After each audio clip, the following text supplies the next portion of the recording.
Oh, who? Oh, really? I was told to check the bracket by one of my friends, apparently. Probably has something to do with me. Let me find this. A little bit of... Oh, Lucas versus Mr. Game & Watch. I think almost Mr. Game & Watch here actually has the advantage against Lucas, simply for the fact that he can just eat a lot of Lucas's abilities and then just send him back. And it seems like Mekos got a little upset because he likes to know which character you're playing and then counterpick based off of the stage. So yeah. I guess there was a little bit of a hiccup with that communication there. Absolutely. Sheep called the waft though. Yeah, he did because Sheep has so coming into an this, all-seeing eye. Yeah, so coming into this game without knowing about the players, I'm rooting for Mr. Game & Watch here. I think he has a... Okay. Button check. Okay, we're changing, yeah. Okay. Just making sure everything's right here. I think Game & Watch is just a jack of all trades in this game. Yeah, it seems like he does a lot of things. It's just he doesn't do anything amazingly, you know? Mm-hmm. It's just kind of... If you understand him, then you're kind of screwed. Yes. He's very, very gimmicky. Can't really tell if his forward air is a buff or a nerf. Feels like a nerf, but also I've kind of been destroyed by that thing. Oh yeah, absolutely. No. Yeah, no, I think it's very similar to a character like King K. Rool. Is if you don't know the matchup, it's very tough. But once you learn that matchup, you can juggle him, you can combo him, you can do so many things to King K. Rool. Mm-hmm. So. And I've seen Mekos as Lucas. I'm sure other people watching have seen it too. It is no joke how good his Lucas is. One of the best. Lucas is very, very strong. Yeah. I don't really know a ton about him, but Mekos seems to be quite confident in his gameplay. Yeah. I think his neutral B is extremely powerful because it freezes the opponent, which is amazing. His neutral B got super buffed, very little end lag, a lot of pressure. His aerials are also so powerful just because they last for so very long and they just keep hitting. And they have a lot more safety on them too. He was telling me in Smash 4, it was just kind of like you get an aerial and you just always get punished, and it doesn't really seem to be the case. And it's 0% on Mekos. Maybe. Yeah, and this is very good, but Lucas is abusing the fact that his aerials are so good, and he's not throwing out many projectiles because Mr. Game & Watch can just grab them. Like you see that Mr. Game & Watch, he tried to, but he's using his fast area or his fast projectiles, his side B. Ooh, and that was really, really good stall on that recovery. Absolutely. That down smash could have easily been the end of him. Oh, absolutely. Mr. Game & Watch seems to be almost pulling it back, though. He seems to be learning a bit how Lucas is playing here. A little bit, yeah. Lucas has always been a bit of an odd character. Never really. Oh, and there it is. The dash attack, just going right through his forward air. You see, that's what I mean about Game & Watch's forward air. You can kind of just go right through it, you know? Yeah, so I can't really tell how good it is because I'm always just kind of powering through it or getting smacked by it. Absolutely. And right now, Lucas, he's wanting to just get as much percent as possible before he loses a stock here. And he's doing very well. I think the big question is, can Mekos absorb Game & Watch's bomb? Because if he can, that could be a game changer. Oh, absolutely. As if he already needed one. Mekos has a very, very commanding lead. Yeah, right now it's not looking good for Game & Watch right now. He's taking a lot more percent than I think he'd like to. Oh, is that going to be it? No, not yet. He's going to have to use the absolute meaty. This is another great thing about Lucas. His grab can tether him to the stage. Oh, yeah, it's so powerful. His tether is very, very good. It gives him way more recovery options. That's where he really excels above Ness. Oh, absolutely, yeah.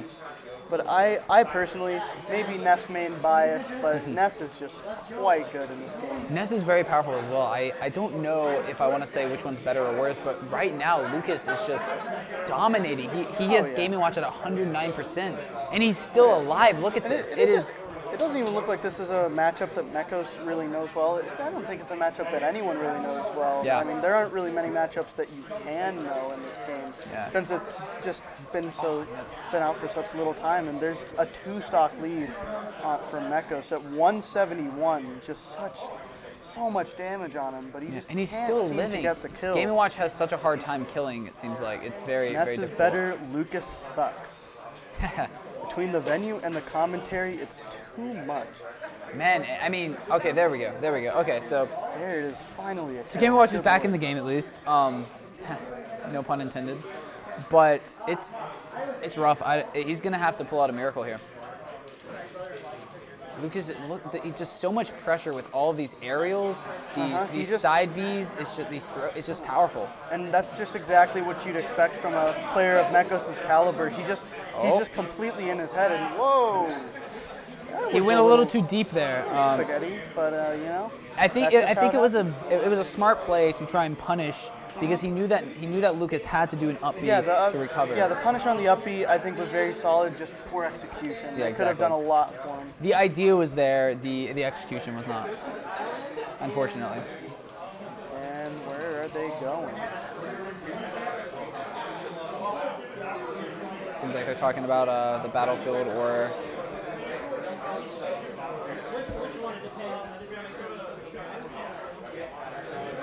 It's a real discussion on which battlefield they're going to. Very important. It's a very important. I want you to bet he's going Snake and he wants to see his down Bs. I could see it. And there it is. He's going Snake and Mekos wants to see his down Bs. Exactly. I think that Snake actually is a very, very advantageous here. His projectiles, his zoning game is much better than Lucas. As long as he uses his grenades properly, he can keep Lucas off of him. But you have to keep in mind, Lucas and Ness do a fantastic job at getting through Snake's projectiles, because they can just kind of down B through them all. They can down B through his up smash, his grenades, his down Bs, his everything, honestly. And that was a good parry. A lot, and that was a fantastic parry. He's definitely doing a better job. It seems like he's got a greater grasp on this character than with Game & Watch. And it could also be that Snake is just a good character, and all that damage from just a single nair. Absolutely. And tried to sort of get the up B, but he didn't. But a fantastic up tilt. Yeah. Up tilt is so good in this game. Oh yes, especially for Snake. I think that right now it seems as though Snake is he's abusing the stage and he's abusing these platforms to force Lucas into a position where Lucas has to respond, and Snake just says, "Hey, you can't respond in any proper way. I'm going to punish you. I'm going to get you off stage. I'm going to grab you." And Lucas, like I'm going to dash you off stage. I'm going to use my side B. What are you going to do? Are you going to come back on stage? Oh, it's okay. I got a dash attack. Yeah, and that dash attack is just so good. One of the best in the game. It's almost better than King K Rules, and King K Rules is very strong as well. All right, so I got to take a call real quick. You're going to have to take this alone for a while. Yeah, absolutely. It was good commentating. Yeah, it was fun, man. See you guys later.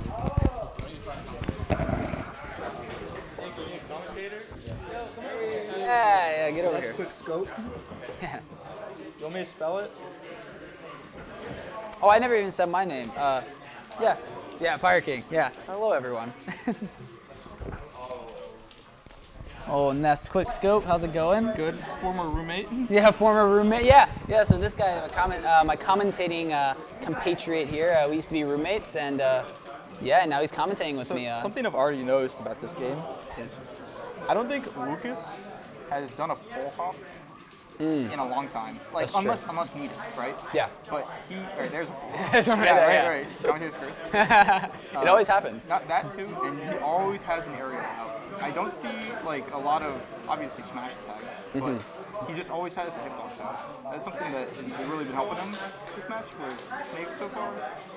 The thing I've been noticing is he either relies on these projectiles or he's just waiting for an opportunity to strike rather than just throwing hitboxes at him. Yeah, absolutely. I think that what Lucas has been doing very properly here is just keeping these hitboxes constantly out. He's saying, Snake, you cannot approach me. And Snake is right now he's having a difficult time approaching. I think he was doing well in the first stock. He needs to start doing that again. He needs to start getting in Lucas's head with these bombs, with these grenades, planting these things. He needs to get an up tilt properly. If he gets a grab on Lucas, that's very good for him. Oh, absolutely, yeah. I'd be very careful against Lucas.